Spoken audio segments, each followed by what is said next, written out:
இப்ப எடுத்துக்காட்டுக்கு புனர்பூசம் அப்படின்னா எப்படி இருக்கும்?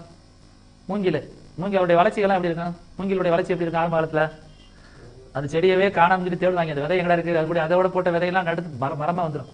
ஆனா மூங்கில் மட்டும் பாத்தீங்கன்னா வேர் பகுதியை ஃபுல்லா கீழே விட்டுட்டு இருக்கும். ஒரு 7-8 வருஷத்துக்கு உள்ள வேர் பகுதியா உள்ள விட்டுட்டு இருக்கும். திடீர்னு பாத்தீங்கன்னா ஒரு இலை வரும். அப்புறம் அடுத்து பாத்தீங்கன்னா பூம்னு வந்துடும். ஏன்னா அது பேக்ரவுண்டை வந்து நல்லா எப்போதுமே நல்லா வச்சுக்கணும்னு நினைக்கும். நம்ம எப்படி எடுத்துக்கிறோம்னா புனர்பூசம் நட்சத்திரம்லாம் எப்போதுமே தெளிவா இருப்பாங்க, பேக்ரவுண்ட் நல்லா இருக்கணும்னு நினைப்பாங்க. பேக்ரவுண்ட் நல்லா பேசிக் நல்லா ரெடி பண்ணிட்டு அப்புறம் தான் தன்னை எக்ஸ்போஸ் பண்ணிக்கிறாங்கன்னு அர்த்தம். ஒவ்வொரு நட்சத்திரத்துக்கும் சில விஷயங்கள் இருக்கு, அதை நம்ம கடைசியா படிக்கலாம். இப்போதைக்கு நம்ம இந்த நட்சத்திரங்களை ஏன் எழுதி போட்டிருக்கேன்னா, இப்ப காலச்சக்கரத்துல வந்து பாத்தீங்கன்னா சரி, முதல்ல மேசத்துல வந்து பாத்தீங்கன்னா என்ன இருக்குன்னா அஸ்வினி 4 பாதங்கள், அடுத்துங்க பரணியுடைய 4 பாதங்கள், கார்த்திகையுடைய 1ஆம் பாதம். 2வது வீட்டுல மிருக என்ன சொல்ற, முதல்ல கார்த்திகையுடைய 3, 2, 3, 4, அடுத்து ரோஹிணியுடைய 1, 2, 3, 4, மிருகசீரிடத்துடைய 1, 2. 3வது வீடு மிதுன ராசியில என்னென்ன இருக்கு? செவ்வாயுடைய 2, மிருகசீரிடத்துல 3, 4, திருவாதிரையுடைய 1, 2, 3, 4, அதுக்கடுத்து புனர்பூசத்துடைய 1, 2, 3.